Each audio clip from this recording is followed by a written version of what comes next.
Good morning, नमस्कार, जय हिंद, राम राम सभी बच्चों को। कैसे हैं आप सभी? उम्मीद करता हूँ अच्छे होंगे, स्वस्थ होंगे, बेहतर होंगे। मैं संदीप सिवात स्वागत करता हूँ आप सभी बच्चों का आज के अपने इस हरियाणा जी के सेशन में। तो जितने भी बच्चे मेरे साथ जुड़ चुके हैं, उम्मीद करता हूँ आप और आपका परिवार एकदम स्वस्थ होंगे, तंदुरुस्त होंगे। तो एक बार सारे के सारे बच्चे कमेंट करके मेरे को सबसे पहले बताइएगा ऑडियो वीडियो एकदम परफेक्ट है, क्लियर है, ओके है। और उसके बाद हम पढ़ना स्टार्ट करते हैं अपने हरियाणा का छठा जिला जिसका नाम है रोहतक। तो आज हम रोहतक की ही चर्चा करेंगे पूरी की पूरी क्लास में। तो एक बार सारे के सारे बच्चे कमेंट करके ऑडियो वीडियो एकदम परफेक्ट है, क्लियर है, ओके है, मेरे को बता दीजिएगा। और अब तक जितनी भी क्लासेज हुई हैं, उम्मीद करता हूं कि सारा का सारा कंटेंट आप लोगों को अच्छे से समझ में आया होगा। फिर भी यदि आप लोगों का पहले की क्लासेस से कोई भी डाउट है तो आप क्लास में मेरे से क्लियर कर सकते हैं। ऐप के ऊपर जो आप लोगों को फैसिलिटी दे रखी है मैसेज की, तो मैसेज के थ्रू आप मेरे से वो डाउट क्लियर कर सकते हैं। क्योंकि आपके कोचिंग लेने का सही उद्देश्य ये होगा कि आपके सारे के सारे डाउट साथ के साथ क्लियर होते चले। यदि दिमाग के अंदर डाउट बढ़ते चले जाएंगे तो उस कोचिंग का कोई फायदा नहीं होता है। जितने डाउट दिमाग में है वो सारे के सारे डाउट हमें क्लियर करने हैं, और तब जाके बच्चों पढ़ाई के अंदर हमारा इंटरेस्ट बनेगा और पढ़ाई के अंदर हम अपना बेस्ट कर पाएंगे। तो एक बार सारे के सारे बच्चे कमेंट करके बताइएगा। बिल्कुल एकदम परफेक्ट है, ओके है। सभी बच्चों को राम राम है, नमस्कार है, जय हिंद है। बच्चों स्टार्ट करते हैं रोहतक जिले को पढ़ना। बहुत सारी बातें रोहतक जिले के बारे में ऑलरेडी आप जानते होंगे, जो नहीं जानते हैं वो मैं आप लोगों को बता दूंगा तो काम बन जाएगा अपना।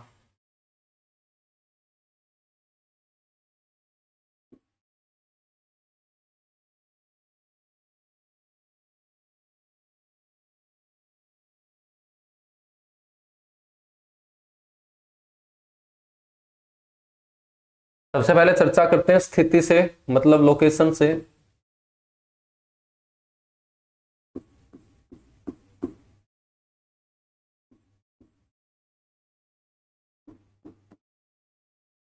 और लोकेशन स्थिति का मतलब आप सभी जानते हैं कि हरियाणा के मानचित्र के ऊपर रोहतक कौन सी जिला में कौन सी दिशा में स्थित है।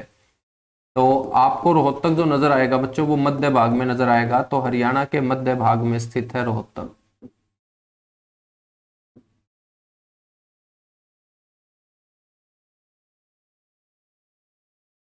हरियाणा के मध्य भाग में स्थित है।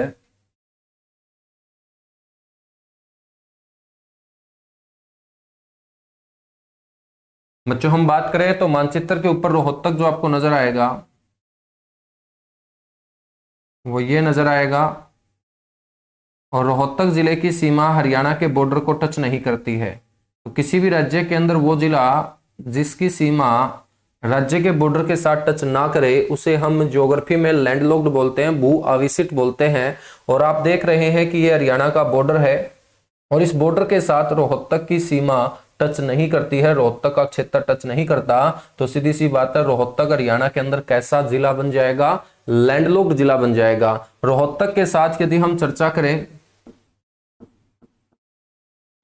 कौन कौन से जिले सीमा बनाते हैं, तो सबसे ज्यादा पड़ोसी जिले जींद के हैं और जींद के बाद दूसरे नंबर पे सबसे ज्यादा जो पड़ोसी जिले हैं वो रोहतक के हैं। देखिएगा रोहतक के साथ एक तो सीमा बनाता है आपका ये जिला जिसे हम बोलते हैं हिसार। हिसार के ठीक नीचे है बच्चों ये जिला जो रोहतक के साथ सीमा बनाता है भिवानी।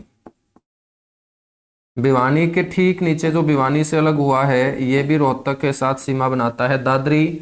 और दादरी के साथ लगता है ये जिला झज्जर जो रोहतक से अलग हुआ ये भी सीमा बनाता है।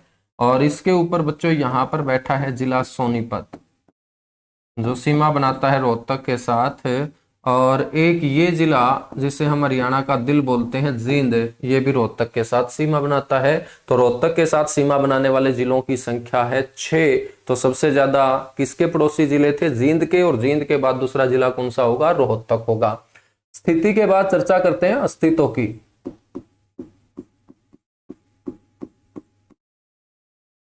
अस्तित्व का मतलब होता है इंग्लिश में फॉर्मेशन। रोहतक को यदि हम जिला पढ़ रहे हैं तो सबसे पहले ये जिला बना कब था हरियाणा में? तो हरियाणा गठन के समय ही इसको भी जिला बना दिया गया था, 1 नवंबर 1966। अस्तित्व के बाद बात करते हैं क्षेत्रफल की।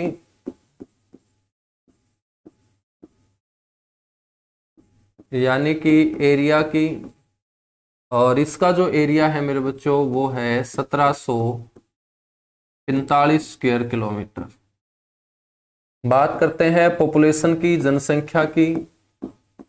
और जब भी किसी जिले की जनसंख्या का हमें पता लगाना हो तो हमेशा ध्यान रखना है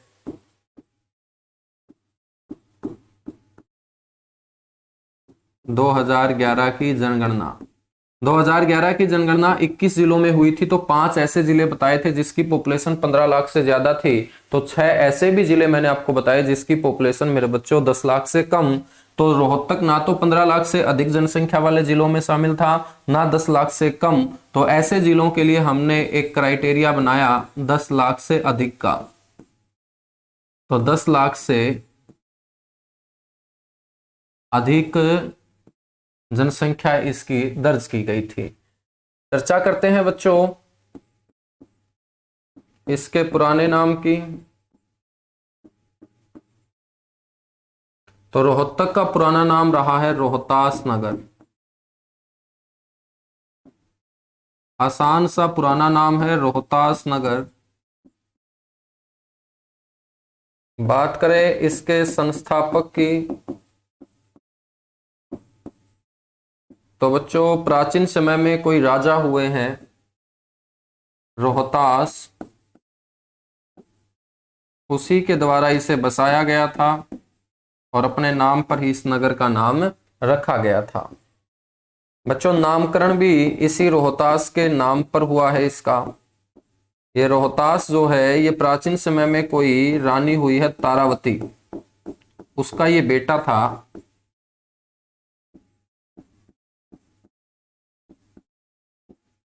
तारावती रानी के पुत्र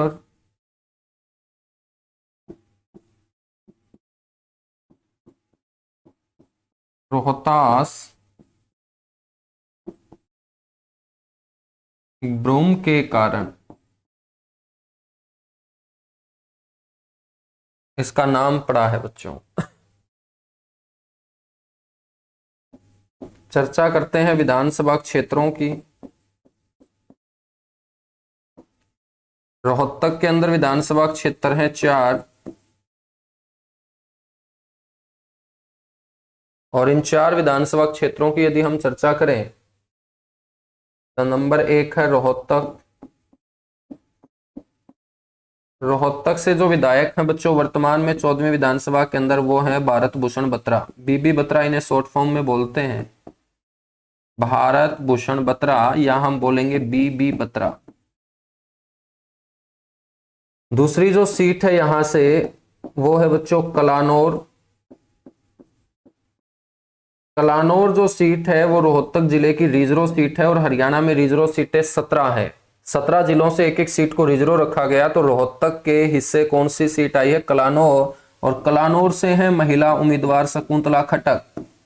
आप सभी को यह भी पता होगा कि वर्तमान जो विधानसभा चंडीगढ़ में चल रही है 14वीं विधानसभा, जिसके चुनाव हुए थे 21 अक्टूबर 2019 को और परिणाम आया था 24 अक्टूबर 2019 को। जब परिणाम आया था तो 90 विधानसभा सीटों में से 9 सीटें महिलाओं ने जीती थी। तो वर्तमान की 14वीं विधानसभा के अंदर हरियाणा में महिला विधायकों की संख्या कितनी है? 9 है बच्चों, जिसमें से एक नाम शकुंतला खट्टक का भी है।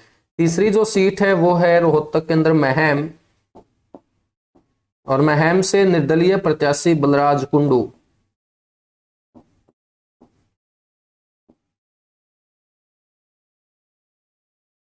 महम से निर्दलीय प्रत्याशी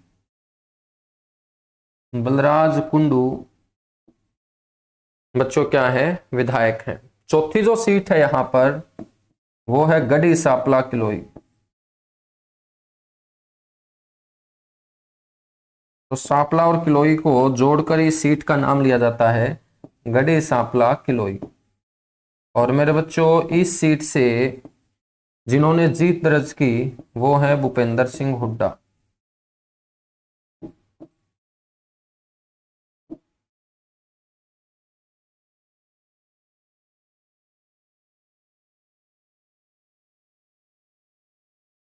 भूपेंद्र सिंह हुड्डा। आपको यह भी पता होना चाहिए कि भूपेंद्र सिंह जो हुड्डा है ये बच्चों 14वीं विधानसभा में या वर्तमान विधानसभा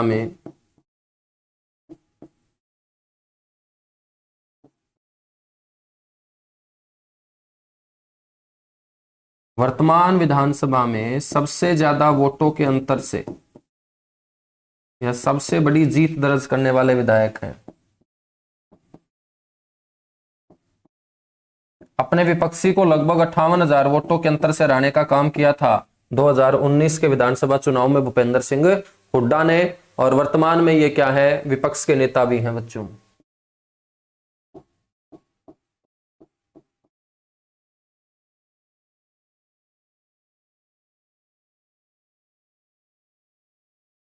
तो वर्तमान में ये क्या है, विपक्ष के नेता भी हैं। ठीक है,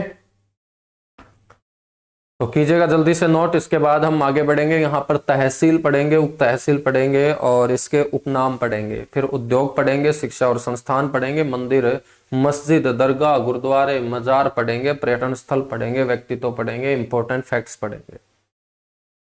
तो जल्दी से नोट कीजिएगा, नोट करने के बाद डन लिखिएगा बच्चों। सभी को गुड मॉर्निंग, सभी को नमस्कार, सभी को राम राम, जितने भी बच्चे जुड़ते चले जा रहे हैं।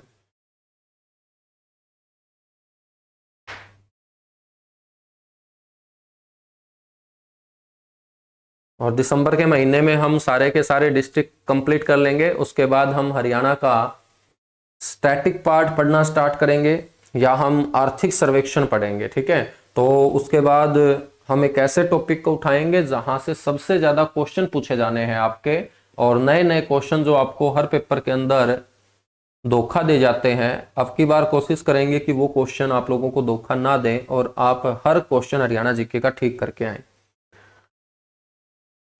चलिएगा, डन हो चुका है तो आगे बढ़ेंगे। नेक्स्ट हम चर्चा करते हैं उपनाम की।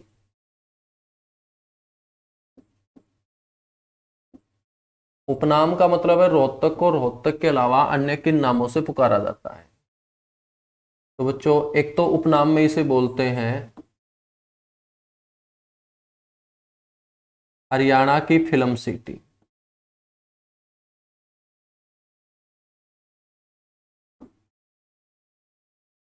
एक तो इसे बोलते हैं हरियाणा की फिल्म सिटी। ठीक है बच्चों, मनोरंजन सिटी गुरुग्राम को बोलते हैं, फिल्म सिटी रोहतक को बोलते हैं। आगे चल के आपको यह भी बताऊंगा कि क्यों इसे फिल्म सिटी बोला गया। एक इसे बोलते हैं हरियाणा का एजुकेशन हब।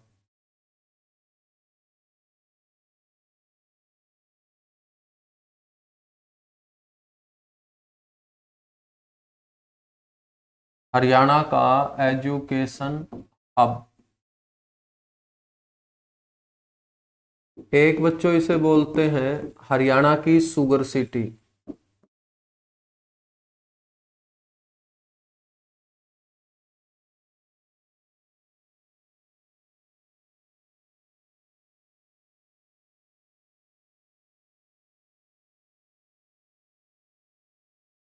हरियाणा की शुगर सिटी से बोलते हैं।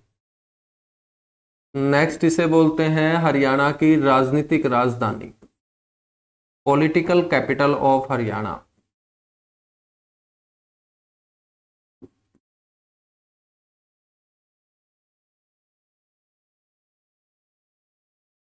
हरियाणा की राजनीतिक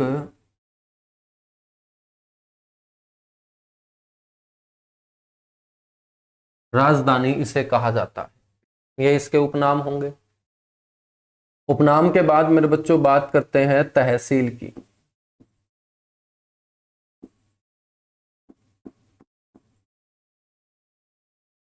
यहां पर तहसील हैं 4, और इन 4 तहसीलों में नंबर 1 जो है वो है आपकी मेरे बच्चों रोहतक खुद।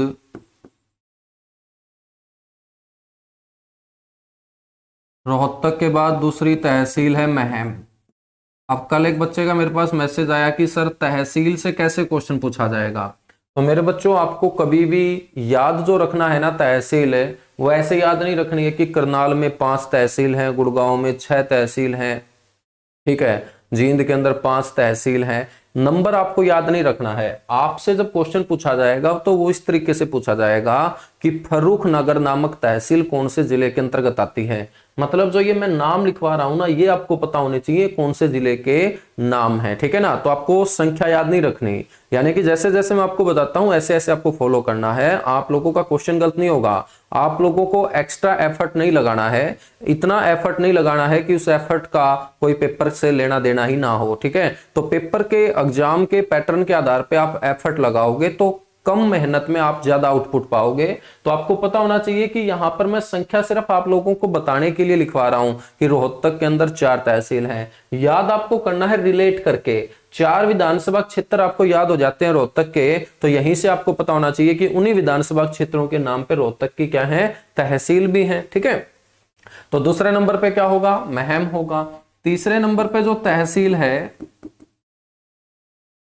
वो होगी कलानौर।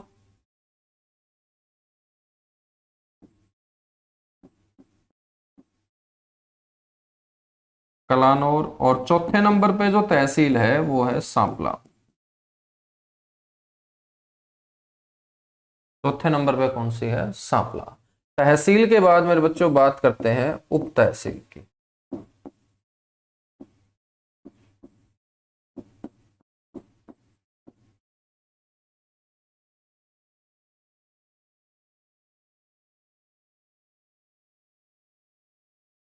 उप तहसील की, और उप तहसील सिर्फ एक है यहां पर, उसका नाम है लखन माजरा।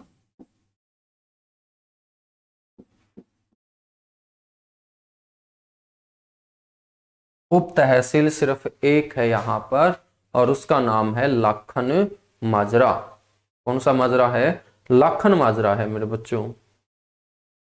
तो याद करोगे आप, बहुत बढ़िया, चलेगा। उसके बाद हम चर्चा करते हैं यहां पर उद्योगों की, इंडस्ट्री की बात करेंगे।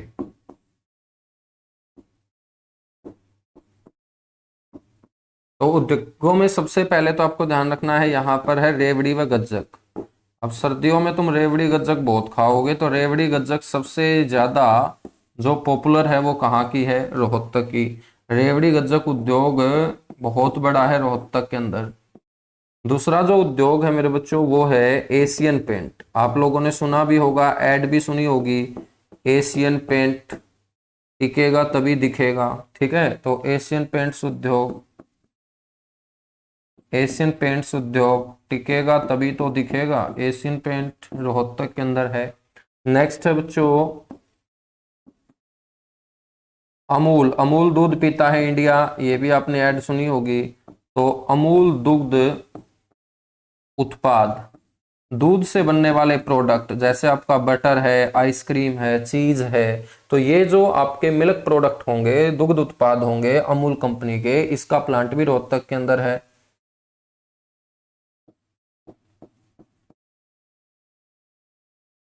ठीक है। नेक्स्ट बच्चों यहां पर जो उद्योग है वो वीटा मिल्क प्लांट भी है। वीटा मिल्क प्लांट हरियाणा के अंदर 6 शहरों में है बच्चों। सबसे बड़ा तो हम बात कर ही चुके थे, जींद के अंदर है।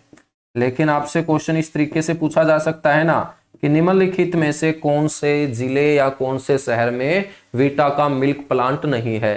तो मैं आपको 6 शहरों के नाम बताऊंगा, उन 6 के अलावा कोई भी ऑप्शन में हो वहां वीटा मिल्क प्लांट नहीं होगा। अभी तक मैंने जींद का नाम आपको बताया और आज दूसरा नाम रोहतक का बता दिया है, ठीक है। तो वीटा मिल्क प्लांट याद रख लोगे, बिल्कुल याद रख लेंगे। अगला जो हमारा उद्योग होगा ना बच्चों, वो बड़ा इंपॉर्टेंट उद्योग है यहाँ, नट बोल्ट उद्योग।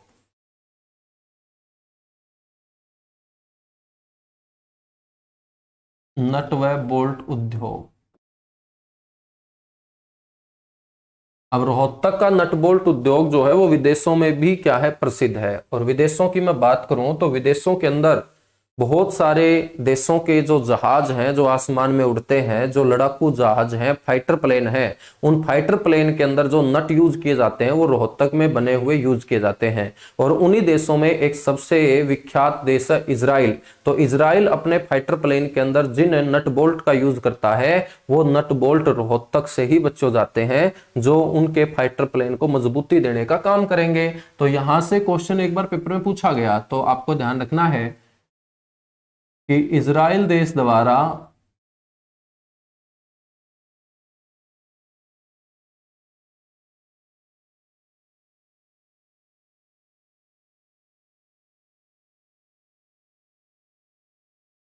फाइटर प्लेन में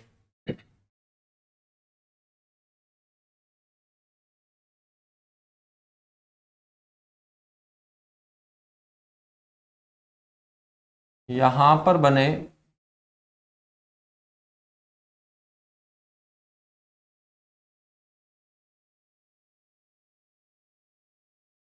नट बोल्ट का प्रयोग किया जाता है।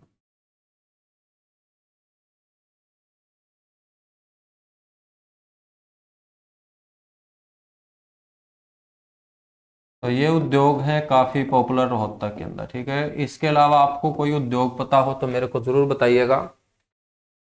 उद्योगों के बाद चर्चा कर लेते हैं मेरे बहादुर बच्चों मंदिरों की।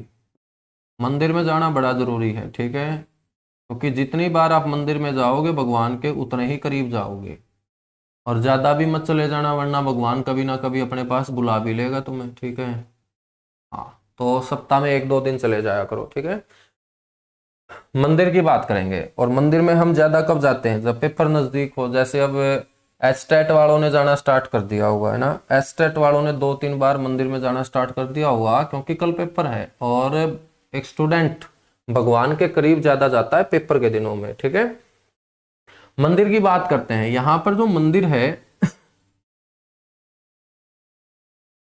वो है दुर्गा मंदिर। दुर्गा मंदिर आपके गांव में भी हो सकता है, मेरे गांव में भी हो सकता है, तो कई गांव में हो सकता है दुर्गा माता का मंदिर। लेकिन रोहतक वाला दुर्गा माता मंदिर क्यों इंपॉर्टेंट है? क्योंकि बच्चों इस मंदिर का जो उद्घाटन किया गया था ना, वो एक महान शख्सियत के हाथों किया गया था। तो इस मंदिर का उद्घाटन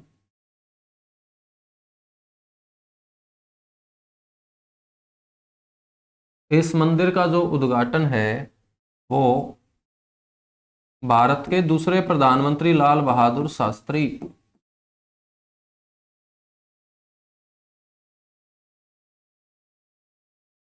लाल बहादुर शास्त्री और इनकी पत्नी के द्वारा, लाल बहादुर शास्त्री और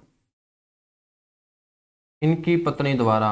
हालांकि उद्घाटन तो पत्नी ने ही किया होगा, लाल बहादुर शास्त्री तो पीछे खड़े होंगे।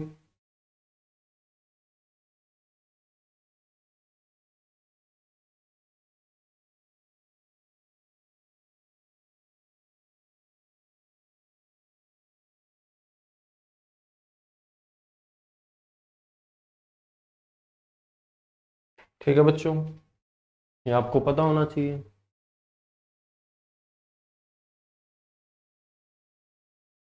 बिल्कुल, चीनी उद्योग भी है, चीनी उद्योग भी है। चलेगा, एक उद्योग और लिख लेते हैं। एक बच्चे ने बताया कि सर चीनी उद्योग है। बिल्कुल है भाई, चीनी उद्योग है। यहाँ महम शुगर मिल है ना। तो इसको बना लेते हैं 6 नंबर, इसको बना लेते हैं 5 नंबर। तो चीनी उद्योग यहाँ पर बाली आनंदपुर गांव के अंदर शुगर मिल है, महम के अंदर शुगर मिल है। महत्वपूर्ण तथ्यों के अंदर मैं महम शुगर मिल आप लोगों को बताऊंगा, उसकी स्थापना कब की गई थी। दुर्गा मंदिर याद हो जाएगा। बिल्कुल, अगला जो मंदिर होगा वो कौन सा होगा? यहाँ पर अगला जो मंदिर आपको ध्यान रखना है वो ध्यान रखना है प्राचीन शिव मंदिर। बहुत मान्यता वाला मंदिर है बच्चों। बड़ी दूर दूर से लोग इस मंदिर के अंदर भगवान भोलेनाथ के दर्शन करने के लिए आते हैं। और ये प्राचीन शिव मंदिर किलोई गांव के अंदर है। तो आपसे जब पेपर में पूछा जाएगा क्वेश्चन, वो कैसे पूछा जाएगा? आपसे ये नहीं पूछा जाएगा प्राचीन शिव मंदिर कहाँ है। अब प्राचीन शिव मंदिर तो कई गांव के अंदर है, लेकिन आपसे गांव का नाम जोड़ के पूछा जाएगा कि किलोई का शिव मंदिर कौन से जिले में है। तो किलोई का शिव मंदिर आपका कौन से जिले में होगा? रोहतक जिले में होगा, है ना। प्राचीन शिव मंदिर तो हिसार के किरमारा गांव में भी है, प्राचीन शिव मंदिर तो पेहवा के अंदर भी है, प्राचीन शिव मंदिर तो सीसवाल गांव में भी है, प्राचीन शिव मंदिर तो किलोई गांव में भी है। तो जब प्राचीन शिव मंदिर पूछा गया है तो हम कौन से का आंसर दें? तो ऐसी स्टेटमेंट का क्वेश्चन नहीं आता है। स्टेटमेंट आएगी किलोई गांव का प्राचीन शिव मंदिर कौन से जिले में है, तो ये किलोई गांव आपको पता होना चाहिए रोहतक जिले का गांव है। चलेगा। नेक्स्ट यहां पर एक मठ भी है बच्चों, मठ है अस्थल बोहर मठ। अस्थल बोहर मठ। जब भी आप रोहतक से दिल्ली की तरफ जाते हो तो मेरे बच्चों रोहतक से थोड़ा सा निकलते ही आपको नजर आएगा अस्थल बोहर मठ।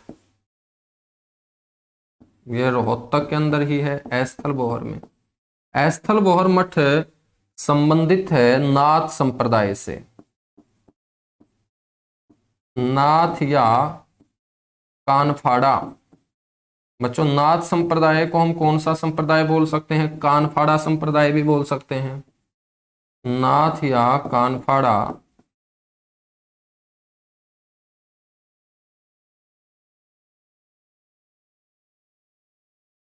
संप्रदाय से मेरे बच्चों क्या है, ये संबंधित है।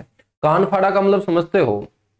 कानफाड़ा का मतलब है वो बाबा जो अपने कान के अंदर बड़े बड़े कुंडल धारण करते हैं। जैसे आपने उत्तर प्रदेश के सीएम को देखा होगा, नाम है योगी आदित्य और उनके नाम के पीछे क्या जुड़ा है? नाथ।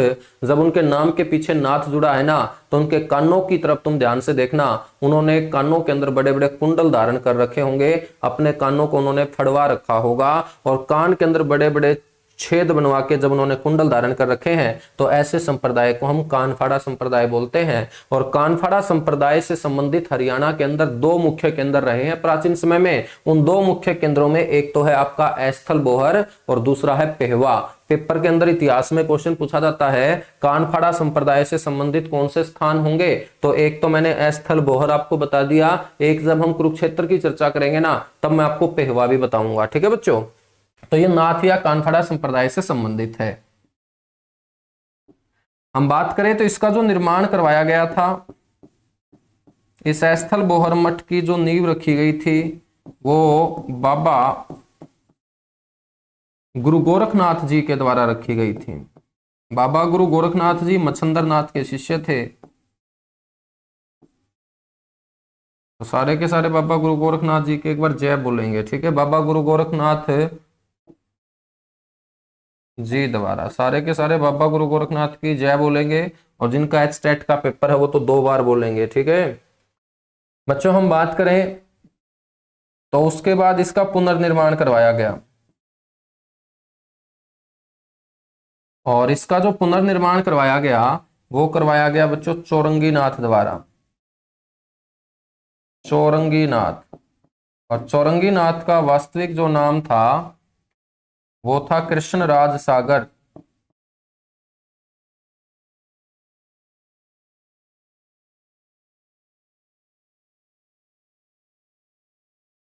कृष्णराज इनका वास्तविक नाम था। बच्चों दक्षिण भारत के अंदर एक राजा के कोई संतान नहीं थी, तो एक बार राजा और उनकी पत्नी कृष्णा नदी के तट पर गए हुए थे पूजा अर्चना के लिए। वहीं पर एक छोटा सा बच्चा रोता बिलखता उनको नजर आता है। उनके आसपास कोई उसके माता पिता भी नहीं थे, उसके माता पिता शायद उसको उस नदी के किनारे छोड़ के चले गए थे।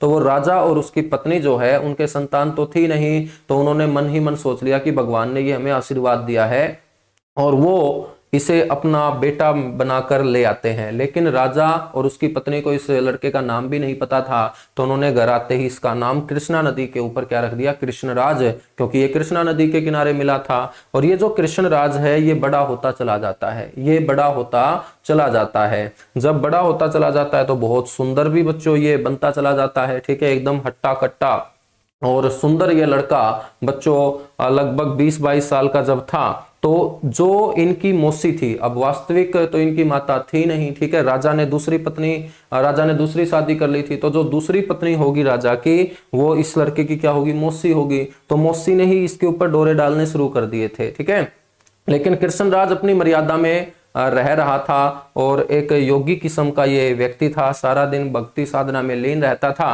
तो इसका ध्यान इसकी मौसी की तरफ बिल्कुल भी नहीं था, लेकिन मौसी का पूरा ध्यान इसकी तरफ था। तो मौसी बहुत गुस्सा हो चुकी थी कि कृष्णराज मेरे को भाव नहीं दे रहा है। तो फिर क्या होता है, राजा एक दिन घर आता है मेरे बच्चों, और राजा घर आता है तो वो मौसी जो है इस कृष्णराज के ऊपर आरोप लगा देती है कि आपका जो बेटा है वो मर्यादा में नहीं रहता, मेरे को गलत दृष्टि से देखता है। तो जो राजा है मेरे बच्चों वो इतना गुस्सा हो जाता है कि इस कृष्णराज के तलवार से 4 टुकड़े कर डालता है, और चारों के चारों टुकड़ों को एक कंबल के अंदर बांध कर जंगल में गिरा आता है।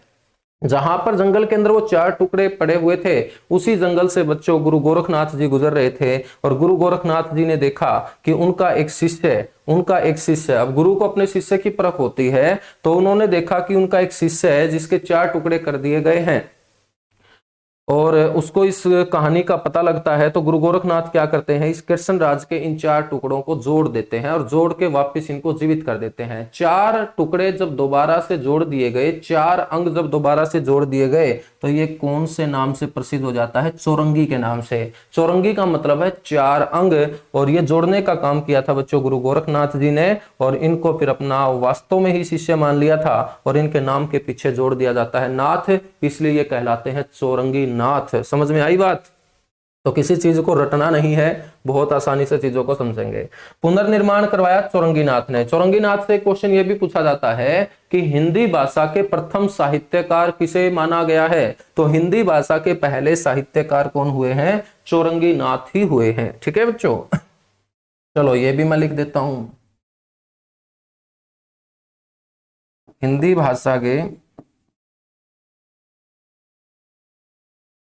भाषा के प्रथम साहित्यकार हुए हैं ये।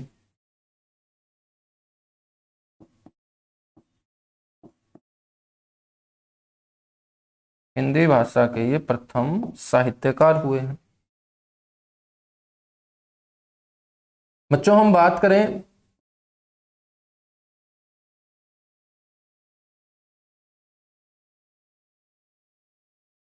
तो इस मठ को दोबारा से उठाने का जो काम किया चौरंगीनाथ के बाद, इसका जो जीर्णोद्धार करवाया गया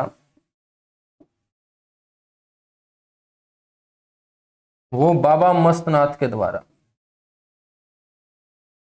चौरंगीनाथ के बाद ये मठ धीरे धीरे अपना अस्तित्व खोता चला जाता है। तो यहाँ पर आते हैं मस्तनाथ है और इस मठ को दोबारा से खड़ा करते हैं। बाबा मस्तनाथ के द्वारा इसका दोबारा से क्या करवाया गया मेरे बच्चों, जीर्णोद्धार करवाया गया। ठीक है, और इस मठ के वर्तमान में जो संरक्षक हैं वो भी तुम्हें ध्यान रख लेना है। वर्तमान में जो संरक्षक है मेरे बच्चों वो कौन है, वर्तमान में संरक्षक है सर बालकनाथ, जो अलवर राजस्थान से एमपी लोकसभा है। संरक्षक का मतलब जिसके कंधों के ऊपर इसकी जिम्मेदारी है। और कौन से नाथ होंगे, बालकनाथ।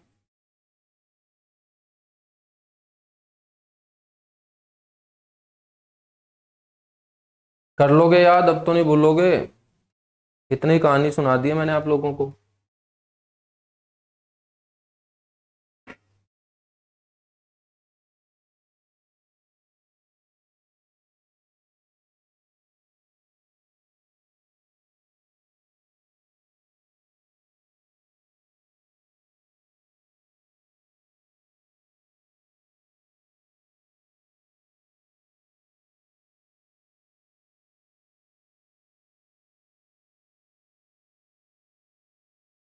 जल्दी से नोट कीजिएगा और डन लिखिएगा, उसके बाद आगे बढ़ते हैं बच्चों। तो ये यहाँ पर आप लोगों को मंदिर ध्यान रखने हैं। अब हम चर्चा करेंगे शिक्षा और संस्थान की। जो गुरुद्वारे हैं, मस्जिद है, दरगाह है, वो हम पर्यटन स्थलों में ही कवर करेंगे।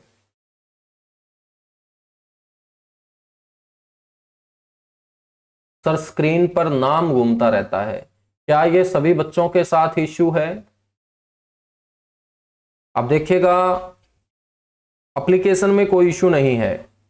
कल मेरे पास एक बच्चे का फोन भी आया था कि सर मेरे फोन में ही दिक्कत थी, मेरा फोन शायद अपडेट ना हो या उसमें कोई फॉल्ट हो, इसलिए सर वीडियो रुक रुक के चलती थी, लेकिन मैंने मेरे भाई के फोन में वीडियो चलाई जब वो बहुत अच्छे से रन कर रही है, तो इसका मतलब सर मेरे ही फोन में फॉल्ट था। अच्छा, ये नाम सभी के घूमता है, तो ये घूमता रहेगा बच्चों, तुम्हारा नाम है, घूमना भी चाहिए पूरे ब्रह्मांड में।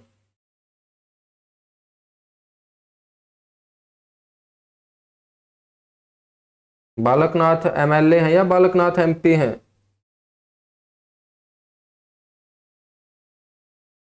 पक्की बात है क्या एमएलए है?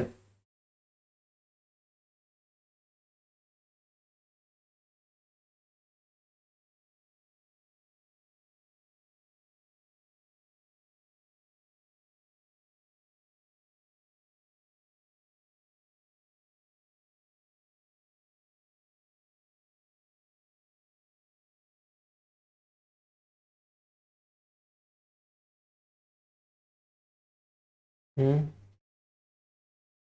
यार तू तो खतरनाक है जितेंद्र, एमएलए बना दिया तूने यार।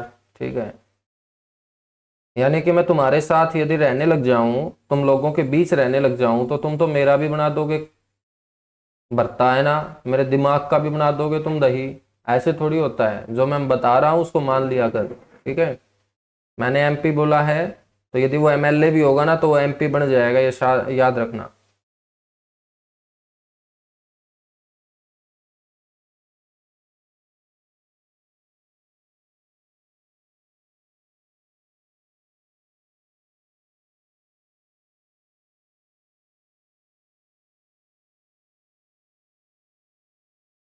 तो जो मैं बोलता हूँ वो मान लिया कर। एक बोल रहा है सर इसकी पुस्तक बता दो, भाई इसकी पुस्तक साहित्य जब पढ़ाऊंगा ना तब बताऊंगा, ठीक है? सारी बातें यहाँ बता दूंगा तो आगे क्या करूंगा। ठीक है, सारी बातें बता दूंगा, टेंशन मत रखो, एक भी मेरे पास बात नहीं रखूंगा, तुम लोगों के लिए पढ़ा रहा हूँ, तुम लोगों के लिए बातें हैं ये सारी की सारी। चलो आगे बढ़ेंगे फिर। बहुत अच्छे।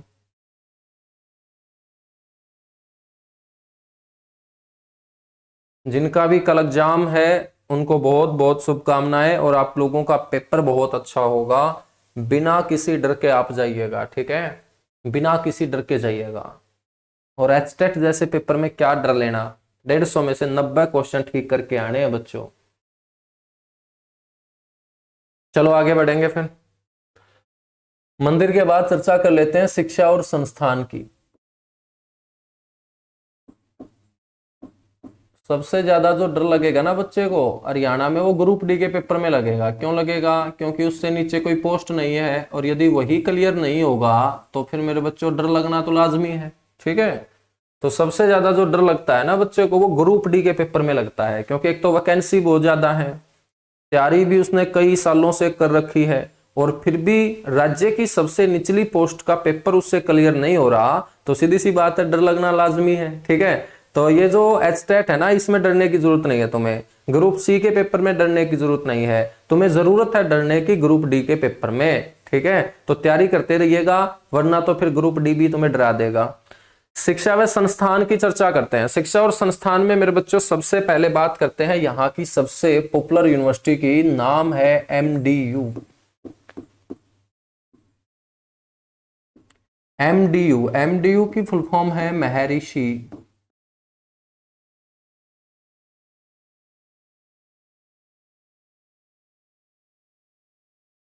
दयानंद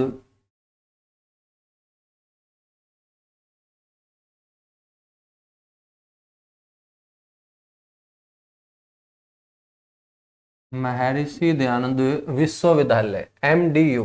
कहां पर है बच्चों? रोहतक में है। यदि मैं आपसे पूछूं स्थापना, स्थापना जो बच्चों हुई थी इसकी सबसे पहले,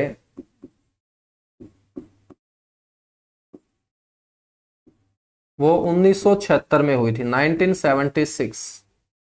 और 1976 में इसका नाम एमडीयू नहीं था, यह ध्यान रखना, इसका नाम था रोहतक विश्वविद्यालय। इसकी स्थापना एमडीयू के नाम से बिल्कुल भी नहीं हुई थी, इसकी स्थापना रोहतक विश्वविद्यालय के नाम से हुई थी।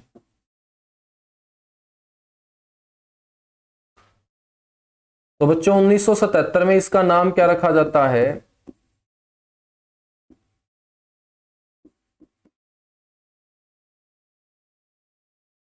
मेरे बहादुर बच्चों 1977 में इसका नाम रखा जाता है एमडीयू।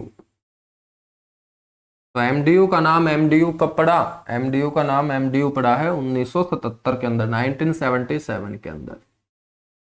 ठीक है, ये जो यूनिवर्सिटी है आपको ध्यान रखना है, इसे भारत की सबसे स्वच्छ राजकीय विश्वविद्यालय का दर्जा भी मिल चुका है। भारत की सबसे स्वच्छ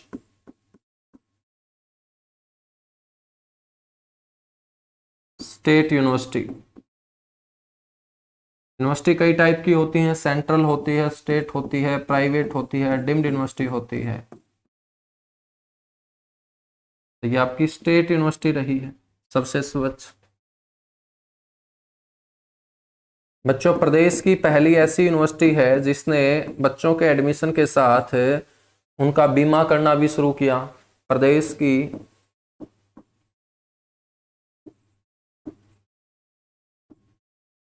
प्रथम यूनिवर्सिटी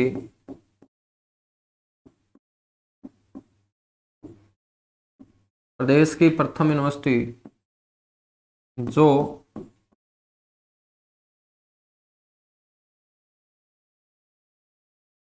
बच्चों के दाखिले के साथ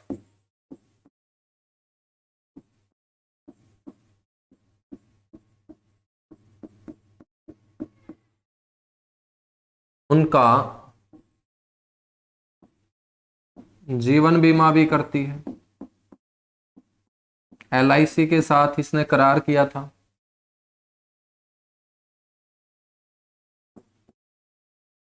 बहुत अच्छी ये पहल है।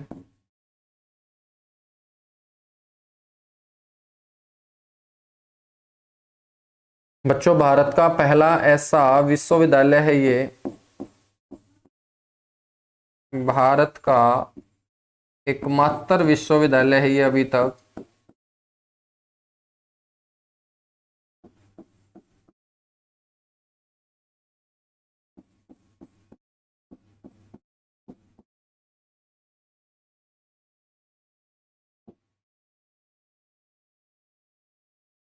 जिसका स्वयं का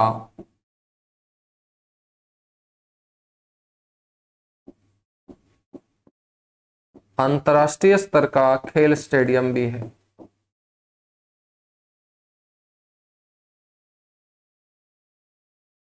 अंतर्राष्ट्रीय स्तर का क्रिकेट स्टेडियम है।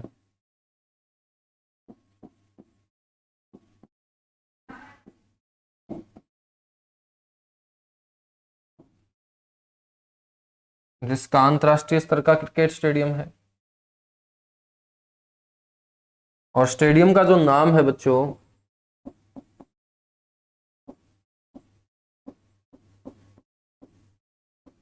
वो सरदार वल्लभ भाई पटेल क्रिकेट स्टेडियम रखा गया है।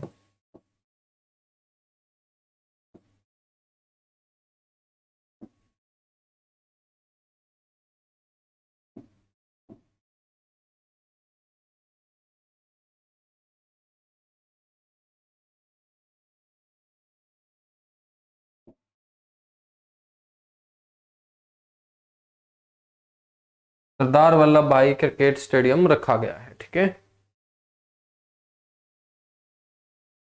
एमडीयू के बारे में और चर्चा हम करें तो इस विश्वविद्यालय के अंदर मेरे बच्चों मंगल सेन के नाम पर शिक्षा पीठ की स्थापना की गई है।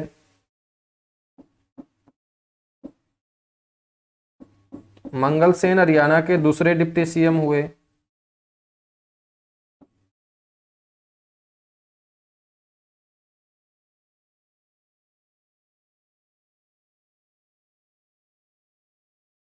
मंगल सेन के नाम पर शिक्षा पीठ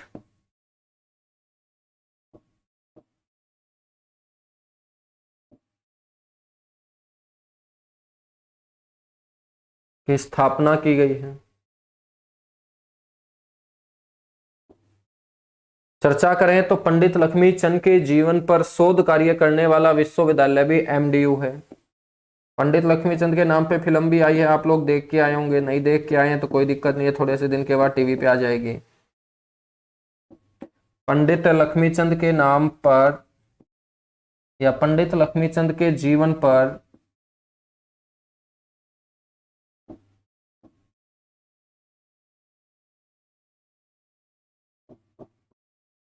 शोध कार्य, शोध का मतलब होता है research.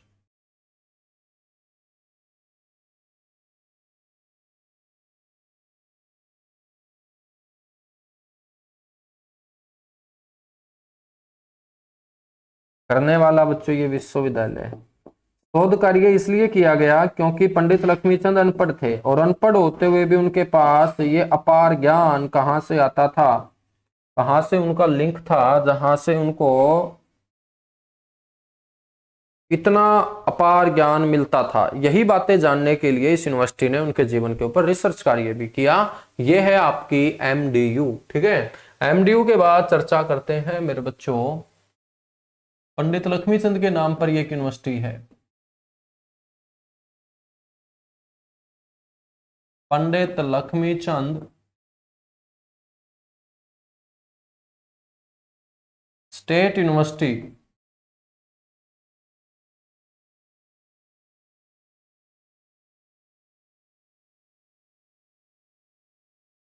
Pandit Lakshmichand state university of performing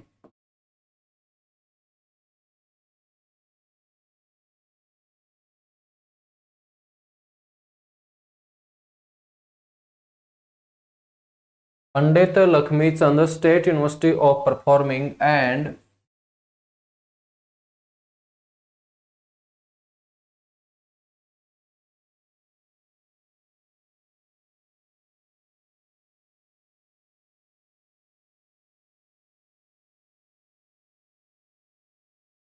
visual art, Pandit Lakshmichand state university of performing and visual arts, ये आपकी बच्चों रोहतक के सेक्टर 14 में स्थित है। ठीक है, स्थापना की बात करें, स्थापना हुई इसकी वर्ष 2014 में। 2014 के अंदर इस यूनिवर्सिटी को बनाया गया था। बच्चों ये जो यूनिवर्सिटी है, इस यूनिवर्सिटी के अंतर्गत एक इंस्टीट्यूट काम करता है। इस इंस्टीट्यूट का नाम है SIFTV। SIFTV की फुल फॉर्म है state institute of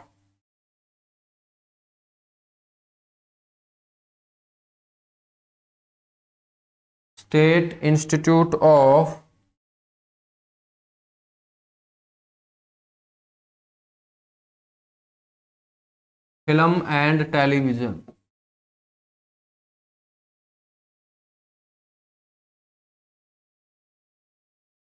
state institute of film and television.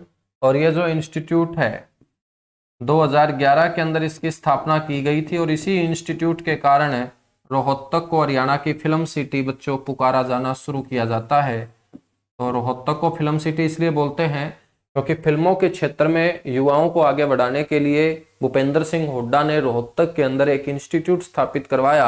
इसी को SIFTV के नाम से जानते हैं। अब यदि ये इंस्टीट्यूट है तो इंस्टीट्यूट हमेशा यूनिवर्सिटी के अंदर काम करेगा। तो ये SIFTV कौन सी यूनिवर्सिटी के अंतर्गत काम करता है? Pandit Lakshmichand state university of performing and visual arts के अधीन काम करता है। ठीक है, नेक्स्ट बात करेंगे यहां पर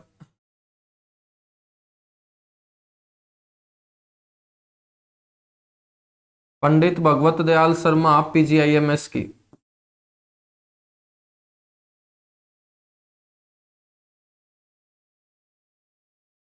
पंडित Bhagwat Dayal Sharma PGIMS post graduate institute of medical science. ये आपका क्या है? रोहतक के अंदर है बच्चों। ठीक है, रोहतक के अंदर PGIMS है। यदि हम इसकी स्थापना की चर्चा करें तो इसकी स्थापना एक मेडिकल कॉलेज के रूप में सबसे पहले की गई थी।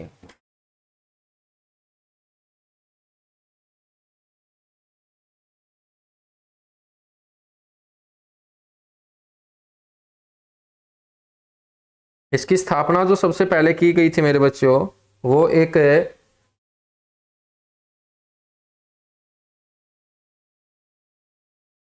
मेडिकल कॉलेज के रूप में की गई थी। और सबसे पहले इसकी जो क्लास है वो हरियाणा में लगनी स्टार्ट नहीं हुई थी, बल्कि पटियाला के अंदर इसकी क्लास जो है वो स्टार्ट की जाती है।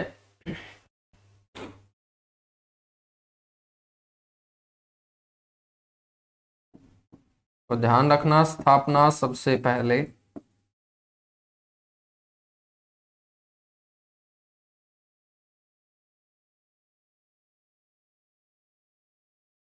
1960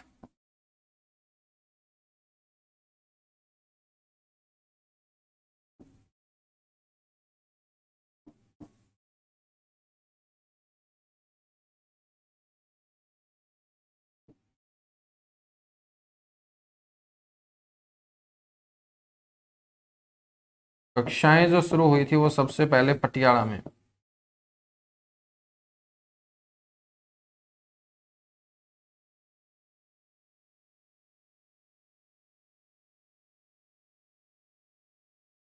उन्नीस सौ साठ में सबसे पहले इसे स्थापित किया गया था एक मेडिकल कॉलेज के रूप में।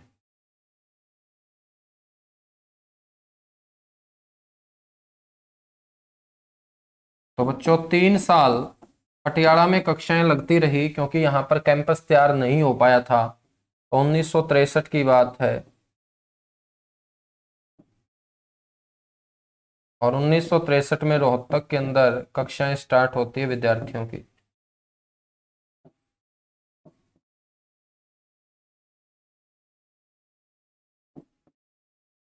दो 2008 के अंदर इसे यूनिवर्सिटी का नाम और यूनिवर्सिटी का दर्जा दिया गया और इसके नाम के आगे जोड़ दिया गया हरियाणा के पहले सीएम का नाम, पंडित भगवत दयाल शर्मा, जो हरियाणा के पहले सीएम थे, बेरी झज्जर में पैदा हुए थे। तो वर्ष 2008 में इसे यूनिवर्सिटी का दर्जा मिलता है बच्चों।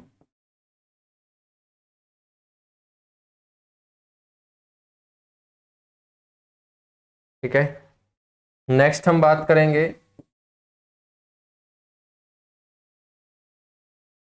यहाँ पर बाबा मस्तनाथ यूनिवर्सिटी की, जो प्राइवेट यूनिवर्सिटी है, बाबा मस्तनाथ निजी विश्वविद्यालय।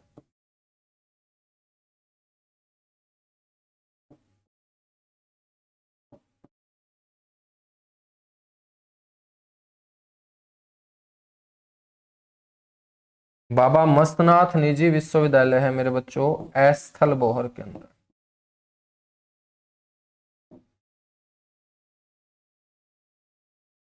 एस्थल बोहर के अंदर है ये, और एस्थल बोहर रोहतक में ही है। ठीक है, यदि हम बाबा मस्तनाथ यूनिवर्सिटी की स्थापना की चर्चा करें तो बाबा मस्तनाथ यूनिवर्सिटी कब स्थापित की गई थी, आप लोग जानते हो तो एक बार जल्दी से कमेंट करके मेरे को बताइएगा। क्या बाबा मस्तनाथ यूनिवर्सिटी की स्थापना आप लोगों को पता है? तो 2012 के अंदर मेरे बच्चों इसे स्टैब्लिश किया गया था। तो ये एक हाईलाइट यूनिवर्सिटी है, इसलिए पूछी जा सकती है। देखिएगा, प्राइवेट यूनिवर्सिटी हाईलाइट ही पूछी जाएगी, सारी की सारी प्राइवेट यूनिवर्सिटी भी आपको रट के नहीं बैठना है। ठीक है, स्थापना वर्ष 2012। जैसे अम्बाड़ा के अंदर हमने महर्षि मार्कंडेश्वर यूनिवर्सिटी पढ़ा, वो प्राइवेट है, प्राइवेट के साथ साथ वो डिम्ड है।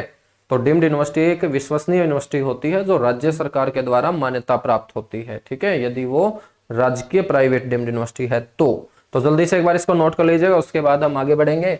आईआईएम के बारे में बात करेंगे, इंडियन इंस्टीट्यूट ऑफ मैनेजमेंट, भारतीय प्रबंधन संस्थान, जो रोहतक के अंदर है आपका।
सोनू इतना कुछ नहीं पूछा जाएगा मेरे भाई, ठीक है, इतना कुछ नहीं पूछा जाएगा।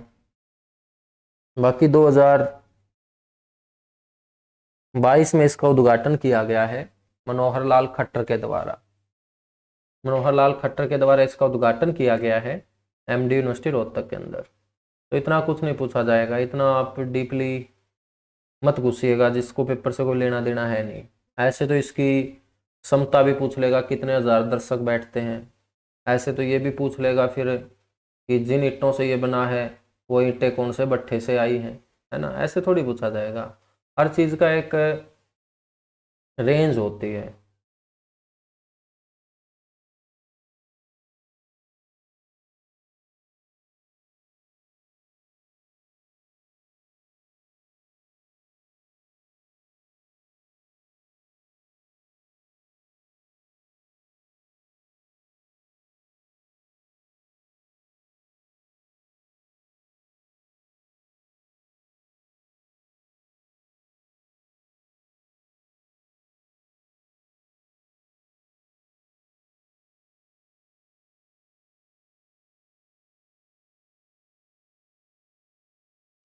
जल्दी से डन लिखिएगा मेरे बच्चों, आगे बढ़ेंगे फिर।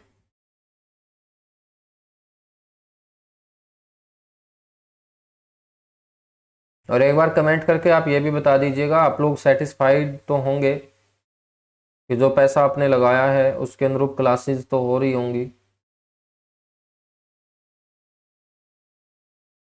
बस एक चीज़ का तुम्हें डर है, तुम्हें ये लगता होगा कि क्या हम इस स्पीड से चले तो सिलेबस हो जाएगा, है ना। तो कुछ जो एक्स्ट्रा बच्चे दिमाग लगाते हैं वो इन्हीं चीज़ों पे दिमाग लगाएंगे। लेकिन मैं आप लोगों को आश्वस्त कर देता हूँ कि आपका सिलेबस पेपर से ठीक पहले आपको रिवीजन का टाइम भी मिलेगा, कंप्लीट हो जाएगा बच्चों।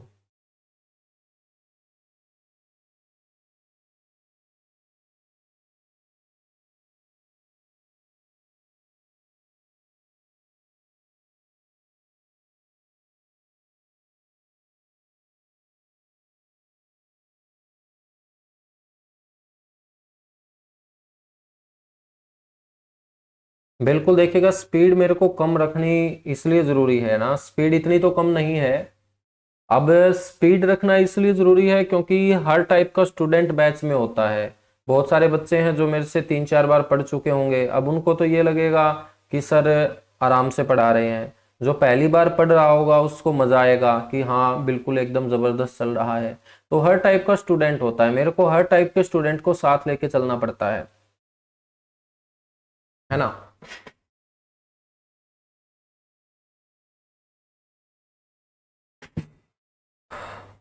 लेकिन जहां स्पीड दिखानी होगी वहां स्पीड भी हम बढ़ाएंगे, चलेगा, आगे बढ़ेंगे। बाकी काफी टाइम है तुम लोगों के पास, चिंता मत करो। एक बार अच्छे से कोचिंग हो जाए ना उसके बाद जिंदगी बन जाती है। यदि तुम भाग दौड़ ज्यादा करोगे, कोई ना कोई चीज मेरे से छूट जाएगी और वही पेपर में आ गई, तो फिर मेरे प्यारे बच्चों कोचिंग लेने का कोई फायदा ही नहीं होगा। क्योंकि हम कोचिंग इसलिए तो लेते हैं ना कि हमें 3-4 महीने में ऐसी तैयारी हो जाए कि जिस सब्जेक्ट की तैयारी करें वहां से हर क्वेश्चन हमारा कवर हो। इसी पर्पज से कोचिंग ली जाती है।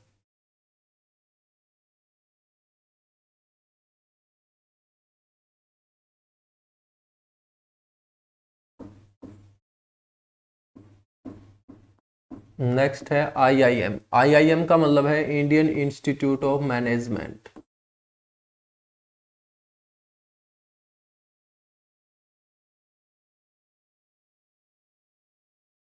इंडियन इंस्टीट्यूट ऑफ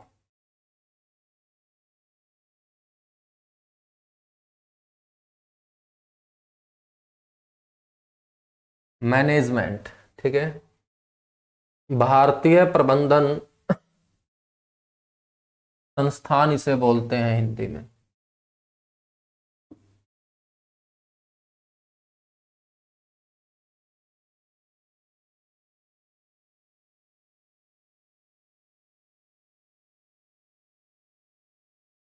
तो बच्चों बड़ी बड़ी कंपनियां मैनेजमेंट से ही तो चलती हैं, तो वो जितनी भी कंपनियों में मैनेजर होते हैं वो आईआईएम से ही निकले होते हैं।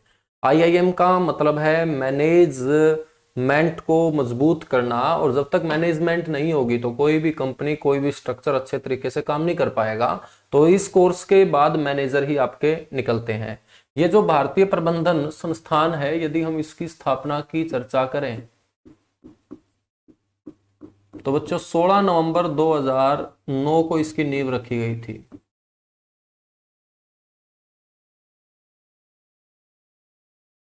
16 नवंबर 2009 को इसकी नींव रखी गई थी।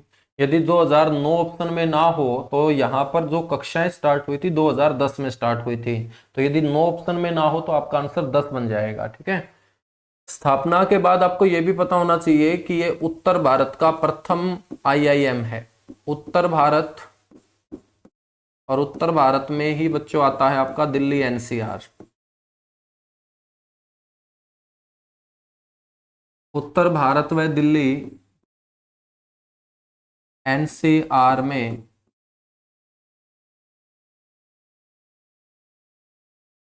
प्रथम व एकमात्र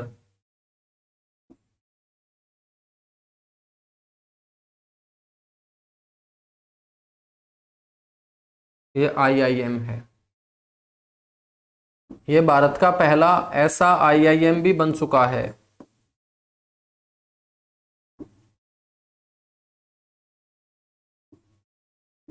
भारत का प्रथम आईआईएम जिसने प्रबंधन के साथ साथ, मैनेजमेंट के साथ साथ वकालत की शिक्षा देनी भी स्टार्ट कर दी है।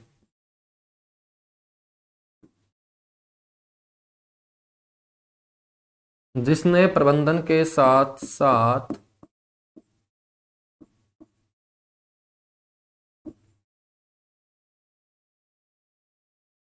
वकालत की शिक्षा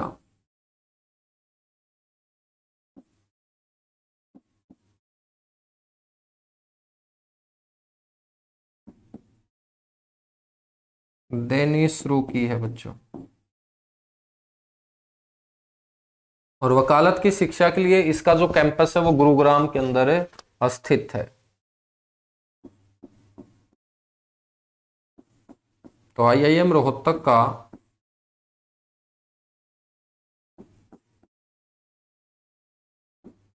वकालत की शिक्षा हेतु जो कैंपस है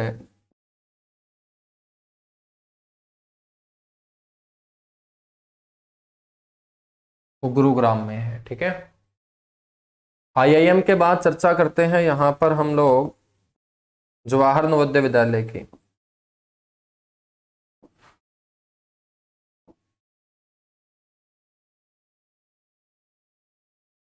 जवाहर नवोदय विद्यालय, यदि हम बात करें तो इसका जवाहर नवोदय विद्यालय कहाँ है बच्चों? गुस्काणी गांव के अंदर।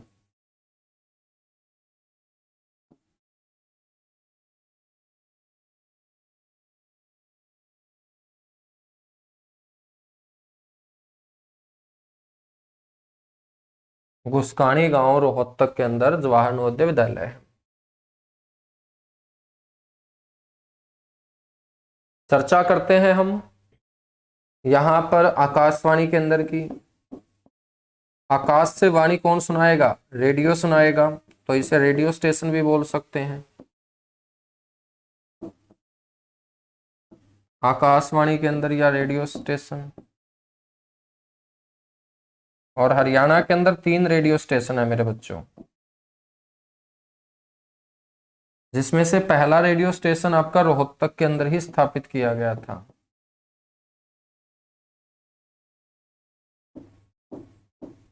तो स्थापना बड़ी इंपॉर्टेंट होगी इसकी।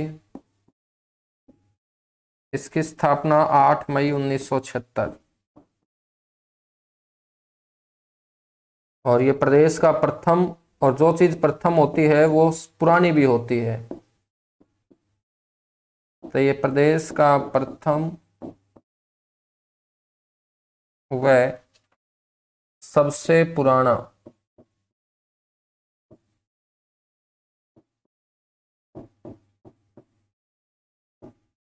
आकाशवाणी केंद्र है।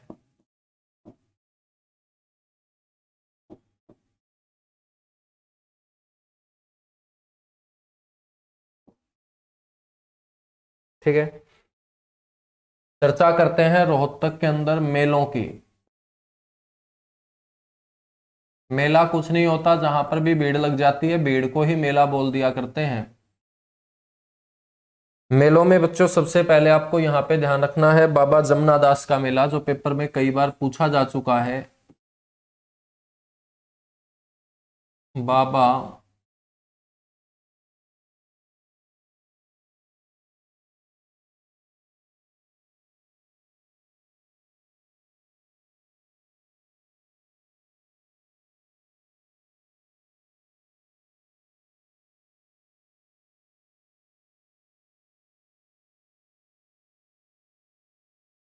और मेरे बच्चों बाबा जमुना दास का जो मेला लगता है ये बालोट गांव में लगता है।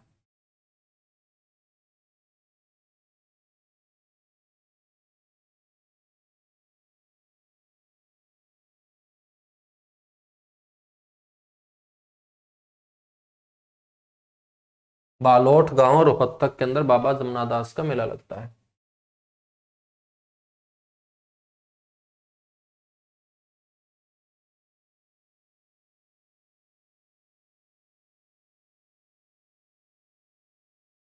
नेक्स्ट है बाबा मस्तनाथ का मेला।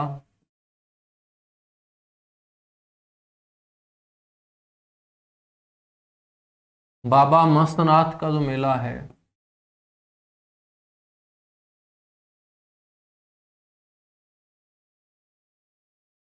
यह आपका स्थल बोहर के अंदर लगता है।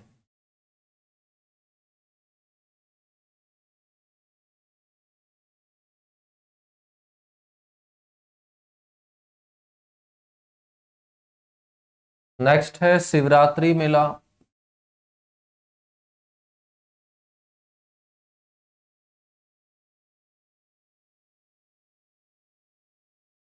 बच्चों जहां पर प्राचीन शिव मंदिर था वहीं पर शिवरात्रि मेला लगेगा, तो ये आपका लगेगा शिवरात्रि के दिन किलोई गांव में।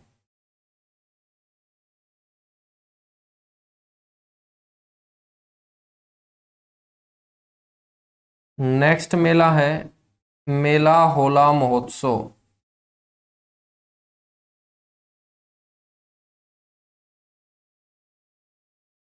मेला होला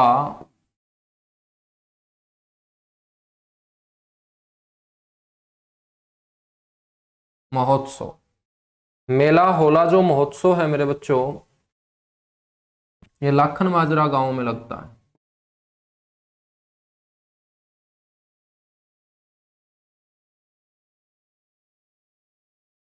लाखन माजरा जो हमने उप तहसील पढ़ी रोहतक की,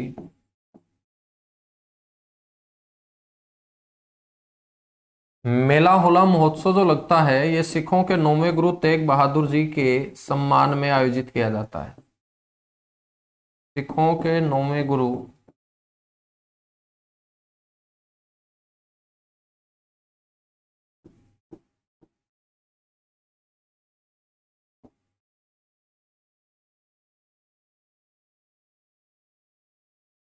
सिखों के 9वें गुरु तेग बहादुर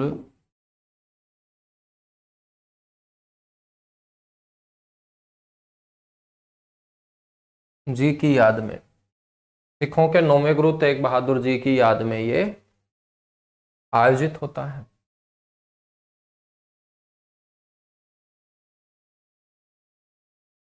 बच्चों उसके बाद हम बात करेंगे गुरुद्वारों की।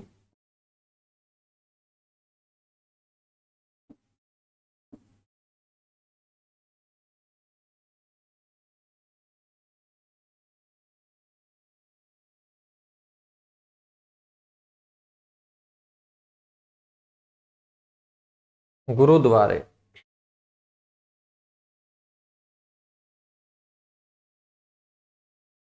गुरुद्वारों में नंबर 1 जो गुरुद्वारा होगा वो होगा आपका मंजी साहिब गुरुद्वारा।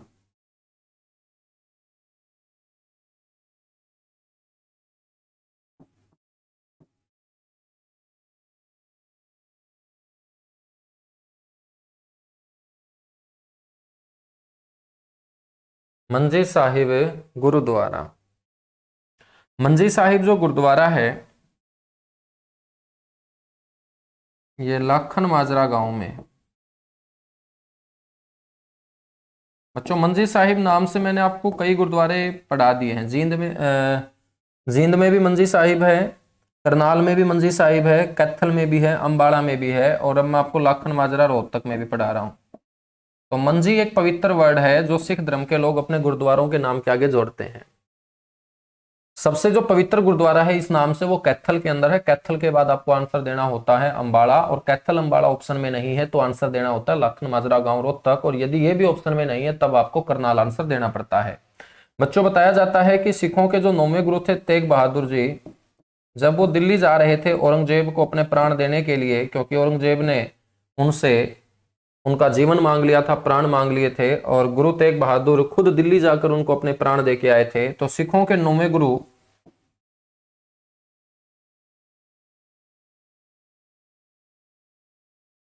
तेग बहादुर जी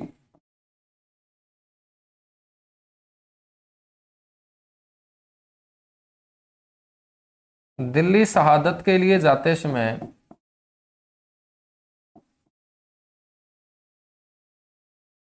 दिल्ली शहादत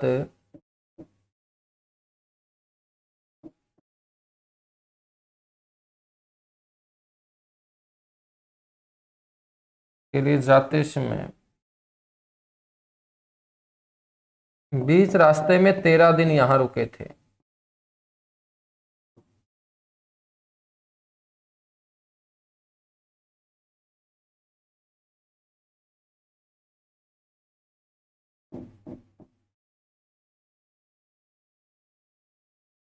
बीच रास्ते में 13 दिन बच्चों वो यहां पर क्या है, रुके थे। इसलिए यहां पर हम गुरुद्वारा पढ़ते हैं मंजी साहिब गुरुद्वारा।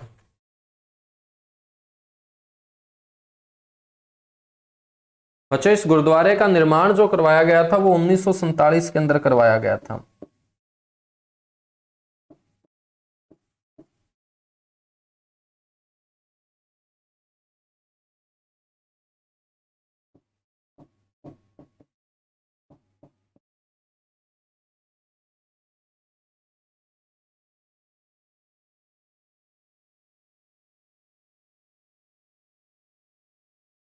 ठीक है, तो आज के लिए हम इतना सा ही करेंगे, बाकी करेंगे हम अगली क्लास में।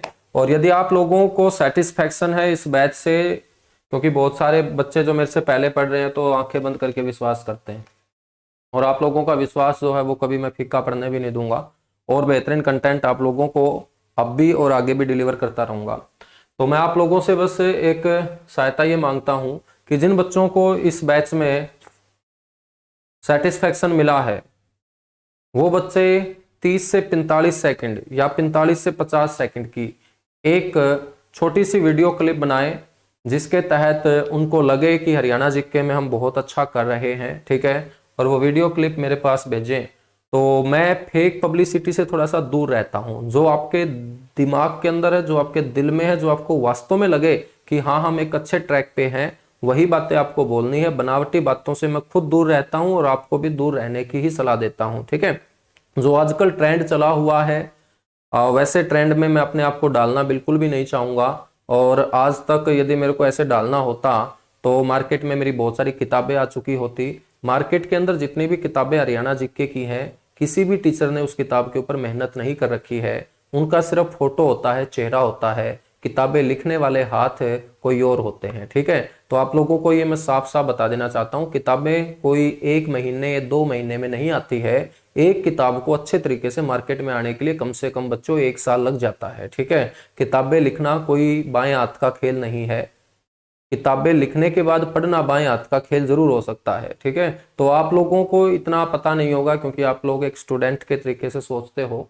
आज एजुकेशन एक बिजनेस बन चुका है, और उस बिजनेस में ही बच्चा जो है वो दर दर की ठोकरें खाता फिर रहा है। उसको जो चाहिए वो नहीं मिल पाता है। क्यों? क्योंकि उस कंटेंट के ऊपर रियल में मेहनत की ही नहीं गई है। जब तक मेहनत नहीं की जाएगी वो कंटेंट कभी भी उन बच्चों का साथ बिल्कुल नहीं देगा। तो आप सारे के सारे बच्चे मेरा साथ दीजिएगा।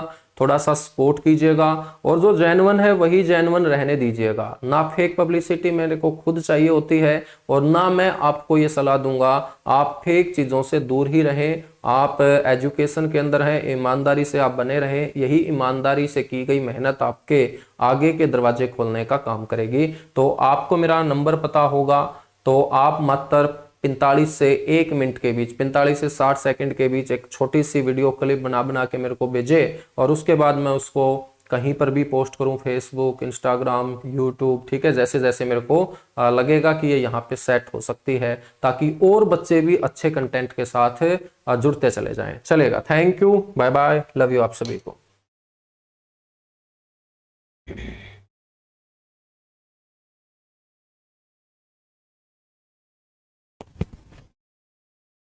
किसी को ना पता हो तो वो मेरे नंबर पे मैसेज करके पूछ लेना, मैं अपने आप आपको बता दूंगा। हाँ ठीक है।